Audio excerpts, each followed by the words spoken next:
Hello అండి, నమస్కారం. Welcome to my channel Chennai Telugu అమ్మాయి బ్లాగ్స్. ఇవాల్టి వీడియోలో నేను ఈ రా బనానా ఉంటుంది కదండి, పచ్చి అరటికాయతోటి నేను ఒక కర్రీ చేసి చూపించబోతున్నాను. చాలామంది దీన్ని పెద్దగా తీసుకోరు. నాకు తెలిసినంత వరకు నేను కూడా స్టార్టింగ్ ఇది తినేదాన్ని కాదు. బట్ ఇలా ఒకసారి వెరైటీగా కోఫ్తా కర్రీ లాగా ట్రై చేశాను. నాకైతే చాలా బాగా నచ్చింది. సో పిల్లలు కూడా బాగా తినడం చూసి సరే ఈ రెసిపీని కూడా నా ఛానల్లో చేసి చూపించాలనుకుంటున్నా. నేనైతే ఇక్కడ 2 అరటికాయలను తీసుకున్నాను. దాన్ని హాఫ్కి కట్ చేసేసుకొని స్టార్టింగ్ ఎండింగ్ కట్ చేసేసి 2గా కట్ చేసేసుకొని కుక్కర్లో పెట్టి ఒక విజిల్ వేసేస్తున్నాను. అరటికాయ మునిగే వరకే మాత్రమే వాటర్ వేస్తున్నాను. అలాగే ఇక్కడ ఒక మీడియం సైజు ఒక చిన్న సైజు ఆనియన్ని తీసుకొని ఇలా కట్ చేసుకున్నాను అనమాట. సో ఇప్పుడు ఈ ఆనియన్ అనేది పేస్ట్ చేసేసుకోవడానికి మిక్సీ జార్లో వేసేసుకుంటున్నాను. మరీ స్మూత్ పేస్ట్ ఏం అక్కర్లేదండి, నార్మల్గా కచ్చాపచ్చాగా ఉన్న సరిపోతుంది. ఇలా పేస్ట్ లాగా అయితే చేసేసి పక్కన పెట్టేసుకుంటాను. అలాగే నేను ఇక్కడ 2 టొమాటోస్ని తీసుకున్నాను, పెద్ద సైజువే ఇవి. సో ఈ 2 టొమాటోస్ని కూడా మనకి స్మాల్ ముక్కల్లాగా కట్ చేసేసుకొని పేస్ట్ లాగా చేసి పెట్టేసుకుంటాను మిక్సీలో యాడ్ చేసేసి. మనకి గ్రేవీ కోసం ఇది చేస్తున్నా అండి. కోఫ్తాస్ వేసి కుక్ చేసేటప్పుడు మనకు ఆ గ్రేవీ థిక్నెస్ బాగుంటుంది ఇలా చేసుకోవడం వల్ల. సో టొమాటో ప్యూరీ కూడా రెడీ అయిపోయింది. ఇక్కడ ఒక్క విజిలే పెట్టానండి, మీరు కావాలంటే ఇంకొకటి కూడా పెట్టుకోవచ్చు. నాకు ఒక విజిల్ సరిపోతుంది, బాగానే కుక్ అయింది. సో కుక్ అయిన తర్వాత వాటర్ తీసేసి ఈ అరటి పండ్లను సపరేట్గా చేసుకొని చల్లగా అయిన తర్వాత తీసుకోండి పీల్ ఆఫ్. నేను ఇక్కడ వీడియో కోసం చూపించడానికని తీస్తున్నాను, కానీ కొద్దిగా చల్లారిన తర్వాత తీస్తే మనకి ఈజీగా వచ్చేస్తుందండి. జస్ట్ అలా పీల్ చేస్తేనే వచ్చేస్తుంది. సో ఇది పీల్ చేసిన తర్వాత ఏంటంటే మంచిగా మ్యాష్ చేసేసుకోవాలి మ్యాషర్తో, కానీ అలాగే పప్పు గుత్తుంటే దాంతో మ్యాష్ చేసుకోవచ్చు, లేదంటే ఫోక్ పెట్టుకొనైనా మనం మ్యాష్ చేసేసుకోవచ్చు. నేనైతే ఇక్కడ ఫోక్ తోటి మ్యాష్ చేసేస్తున్నాను మొత్తం ఈ 4ని. బాగా మెత్తగా మ్యాష్ అయితే చేసేసుకోవాలి. ఈ మ్యాష్ చేయడం వల్ల మనకి అక్కడక్కడ గడ్డలు లేకోకుండా చూసుకోండి మ్యాష్ చేసేటప్పుడు, ఎందుకంటే మనకి ఎంత సాఫ్ట్గా వస్తే కోఫ్తాస్ అంత బాగా వస్తుందన్నమాట. నేనైతే ఇక్కడ మ్యాష్ చేసేసాను. నేను ఇప్పుడు ఇందులో మసాలాస్ అనేవి యాడ్ చేసేస్తాను. ఫస్ట్ అయితే ఒక 1/2 స్పూన్ వరకు పసుపు యాడ్ చేస్తున్నాను. అలాగే కారం, రెడ్ చిల్లీ పౌడర్ యాడ్ చేస్తున్నాను అండి. నేను కాశ్మీరీ రెడ్ చిల్లీ పౌడర్ కూడా యాడ్ చేస్తున్నాను. మనకి ఇది కలర్ అలాగే మంచి స్పైస్ కూడా ఎక్కువ ఉండదు, కానీ బట్ కలర్ అయితే బాగా ఇస్తుంది. So Kashmiri red chilli powder అలాగే ధనియా పౌడర్ యాడ్ చేశాను.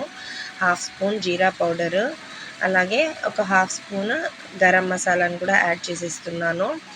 ఇవన్నీ మన క్వాంటిటీని బట్టి అడ్జస్ట్ చేసుకోవాలండి. నేను ఇప్పుడు చేసే క్వాంటిటీకి అయితే చిన్న స్పూన్తో 1/2 స్పూన్ అయితే సరిపోతాయి అన్ని మసాలాలు. సో ఇవన్నీ వేసేసుకొని జింజర్ గార్లిక్ పేస్ట్ ఒక స్పూన్ వేసేసుకుంటున్నాను. అలాగే ఇక్కడ కోఫ్తాకి సరిపడా మనకి ఈ శనగపిండిని 2 స్పూన్స్ యాడ్ చేస్తున్నాను. ఇది బైండింగ్ పర్పస్, అంటే మనకి ఆ కోఫ్తాస్ లాగా చేయడానికి బాగా యూజ్ అవుతుంది. అలాగే దీనికి సరిపడా జస్ట్ కొద్దిగా సాల్ట్ అనేది యాడ్ చేస్తున్నాను. నేను ఇక్కడ కర్రీకి వేయట్లేదు, జస్ట్ కోఫ్తాస్కి ఎంతైతే యూజ్ అవుతుందో అంతే సాల్ట్ యాడ్ చేస్తున్నాను. అలాగే ఒక చిన్న పచ్చిమిర్చి తీసుకొని చిన్నగా కట్ చేసి వేసేసుకున్నా. అలాగే ఒక చిన్న ఆనియన్ని కూడా చిన్న ముక్కలుగా కట్ చేసేసి వేసేసుకొని వీటన్నిటిని మంచిగా కలిపేసుకోవాలన్నమాట. ఒక పిండి ముద్దలాగా చేసి పెట్టేసుకుందాం.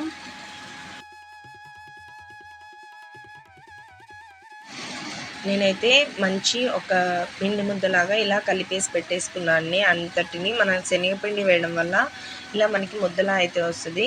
వీటిని చిన్న బాల్స్ లాగా అయితే చేసేసుకుందాం. చేతికి లైట్గా ఆయిల్ అప్లై చేసుకొని చిన్న బాల్స్ చేసామంటే మనకి కోఫ్తాస్ అనేవి రెడీ అయిపోతాయి. నేను ఇక్కడ మీకు ఒకటి చేసి చూపించాను చూడండి. ఇలాగా లైట్గా ఆయిల్ చేతికి రాసుకొని చిన్న కోఫ్తాస్ లాగా రెడీ చేసుకొని వీటన్నిటిని ఆయిల్ బాగా హీట్ అయిన ఆయిల్లో మీడియం ఫ్లేమ్ మీద ఫ్రై చేసేసుకుంటాను.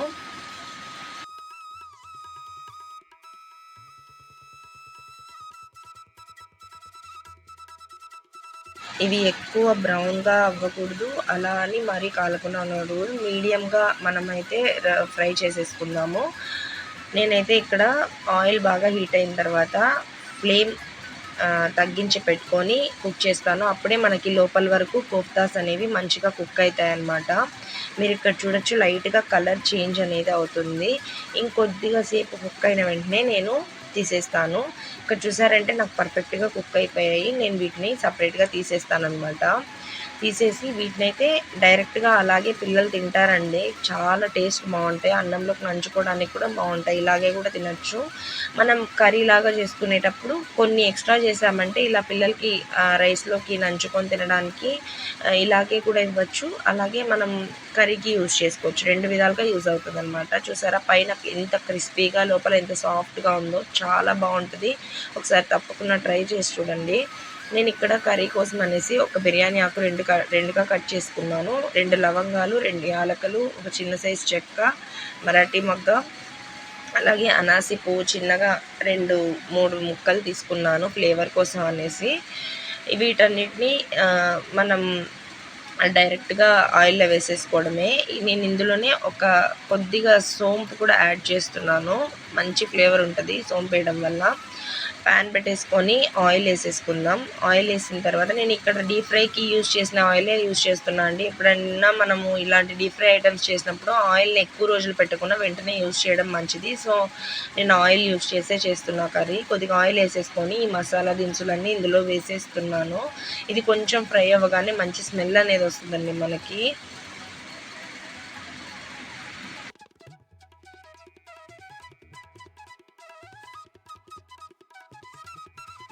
నేను ఇప్పుడు మనం ఆల్రెడీ రెడీ చేసి పెట్టుకున్నాం కదా ఆనియన్ పేస్ట్, ఆ ఆనియన్ పేస్ట్ని కూడా వేసేసుకొని కొద్దిసేపు అలా ఫ్రై చేసేసుకుందాం.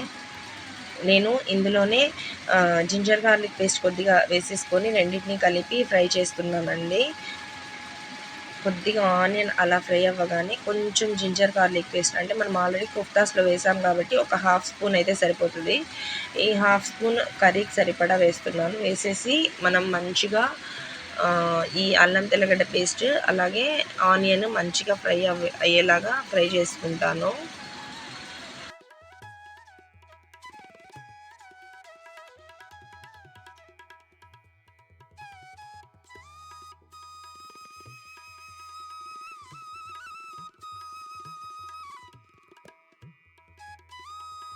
ఆనియన్ అనేది పచ్చి స్మెల్ పోగానే నేను ఇక్కడ కొంచెం ట్రాన్స్పరెంట్ కలర్ కూడా చేంజ్ అయింది చూడండి, ఆనియన్ ఫ్రై అయిందనమాట. సో నేను ఈ స్టేజ్లో టొమాటో ప్యూరీని యాడ్ చేస్తున్నాను. మంచిగా పండినే టొమాటోస్ తీసుకోండి, అప్పుడే మనకి కర్రీ కలర్ కూడా చాలా బాగా చూసారు టొమాటోస్ ప్యూరీ. దీనివల్ల మనం అంటే కర్రీ చూడడానికి లుక్ బాగుంటుంది, అలాగే టేస్ట్ కూడా చాలా బాగుంటుంది. నేను మధ్యలో క్యాష్యూస్ యాడ్ చేశానండి, ఆ క్లిప్ మిస్ అయింది. క్యాష్యూస్ వేసుకోవాలంటే వేసుకోవచ్చు, ఆప్షనల్. నేనైతే వేశాను. ఒక 7-8 క్యాష్యూస్ వరకు సగానికి పెంచుకొని వేసేసుకున్నాను. జస్ట్ అవి అలా పంట కింద పడితే బాగుంటుంది కర్రీలోని. సో నేను ఇప్పుడు ఈ టొమాటో కూడా ఫ్రై అయిన తర్వాత కొంచెం పసుపు, కారం, అలాగే ధనియా పౌడరు, కాశ్మీరీ రెడ్ చిల్లీ కొద్దిగా లైట్గా యాడ్ చేశాను. ఇది కూడా కలర్కి మంచిగా యూజ్ అవుతుంది మనకి కర్రీలో. ఇంకా ధనియా పౌడర్ చెప్పాను కదండి, అది వేసేసుకొని కొద్దిగా జీలకర్ర పౌడరు ఒక 1/2 స్పూను యాజ్ యూజువల్ మనము గరం మసాలా ఇందాక కోఫ్తా కర్రీలోకి ఎలా అయితే వేసామో ఇక్కడ కూడా అన్ని మసాలాస్ అలానే మనకి గ్రేవీ కోసం వేస్తున్నాను అనమాట. నేను జీలకర్ర పొడి, ఇది వచ్చేసి గరం మసాలా మొత్తం వేసేసిన తర్వాత ఒకసారి అంతటిని మంచిగా కలిపేసుకుందాం. ఈ పౌడర్స్ అనేవి వేసిన తర్వాత ఫ్లేమ్ స్లిమ్లో పెట్టి మనం ఫ్రై చేయాలి, లేకపోతే మాడిపోయే ఛాన్సెస్ ఉంది. సో స్లిమ్లో పెట్టుకొని ఫ్రై చేసేసుకోండి. నాకు ఇక్కడ కొద్దిగా ఫ్రై అవ్వడానికి కింద అడుగు పట్టకుండా ఉండడం కోసం అనేసి నేను లిటిల్ బిట్ వాటర్ యాడ్ చేస్తున్నాను. సో అప్పుడు ఈ మసాలాలన్నీ మాడకుండా మంచిగా కుక్ అవుతాయి. సో నేను కొద్దిగా వాటర్ యాడ్ చేసి ఒక 5 మినిట్స్ వరకు దీన్ని అలాగా కుక్ చేస్తాను, మనకు ఆ మసాలాలన్నీ కుక్ అయ్యేలాగా.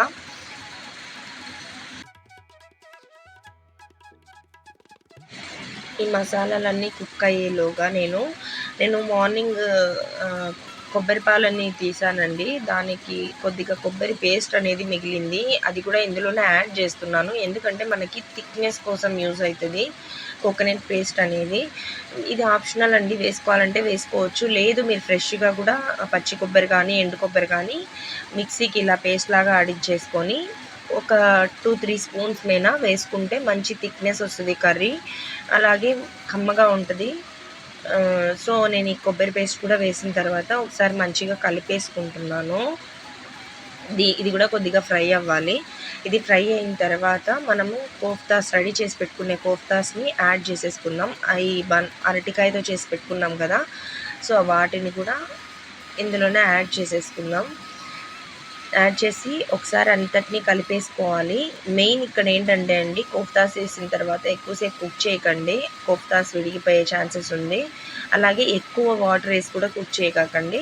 ఎక్కువ వాటర్ వేయడం వల్ల ఏంటంటే అవి నానిపోయి విడిపోయే ఛాన్సెస్ ఉంటుంది కర్రీలోనే. టేస్ట్ అయితే బాగుంటుంది, కానీ మనకి ఇలా కోఫ్తాస్ లాగా కనిపిస్తూ ఉంటే చాలా బాగుంటుంది. సో, అందుకోసం మీరు ఎక్కువ వాటర్ అయితే యాడ్ చేసుకోకుండా కొద్దిగా వాటర్ యాడ్ చేసుకొని, నేను ఇప్పుడు కర్రీకి సరిపడా ఉప్పుని కూడా ఇక్కడ యాడ్ చేసేసి మొత్తం ఒకసారి కలిపేసుకునేసి ఒక్క 2 మినిట్స్ మాత్రం మూత పెట్టేసుకుంటాను. థిక్ అయిపోతుంది. మనం కొబ్బరి పేస్ట్ ఇవన్నీ వేసాం కాబట్టి. ఎక్కువ కుక్ చేయకండి, కోఫ్తాస్ విడిగిపోతాయి. మళ్ళీ చెప్తున్నాను. ఒక 2 మినిట్స్ కుక్ అయిన వెంటనే మీరు ఇక్కడ చూసారంటే నా కోఫ్తాస్ చాలా బాగా ఆ గ్రేవీని అంతా పట్టేసుకునింది. సో, నేను ఈ స్టేజ్లో మంచిగా కొరియాండర్ యాడ్ చేసుకొని ఆఫ్ చేసేసుకుంటాను. ఎందుకంటే దీనికన్నా ఎక్కువ కుక్ అయిందంటే మనకి మొత్తం మ్యాష్ అయిపోతుంది. నాకు ఇక్కడ ఆ వేడి మీద పొగంతా వచ్చేస్తుంది వీడియోలో. కొత్తిమీరని యాడ్ చేసిన వెంటనే స్టవ్ ఆఫ్ చేసేసుకొని ఒక్కసారి అంతటిని కలిపేసుకొని మూత పెట్టేసుకోవడమే. నేను ఈ కర్రీని చపాతీలోకి మస్ట్ అని చెప్తాను. చపాతీలోకి చాలా బాగుంటుంది. రైస్లోకి కూడా చాలా బాగుంటుంది. ఒకసారి ఖచ్చితంగా ట్రై చేయండి. ఎలా వచ్చిందో నాకు కమెంట్ సెక్షన్లో తెలపండి. చాలా అంటే చాలా బాగుంటుంది. ఈ బాల్స్ ఏవైతే ఉన్నాయో మనం ఎక్స్ట్రాగా చేసుకున్నామంటే పిల్లలకి పక్కన అన్నంలో నంచుకోవడానికి కూడా ఇవ్వచ్చు. సో, ఇది ఇవాల్టి వీడియో. మీకు నచ్చిందని అనుకుంటున్నా. నచ్చితే తప్పకుండా లైక్ చేయండి. నా ఛానల్ని తప్పకుండా సబ్స్క్రైబ్ చేసుకోండి మరిన్ని వీడియోస్ కోసం. నెక్స్ట్ మరొక మంచి వీడియోతో మీ ముందరుంటా. Thank you so much for watching. Thank you.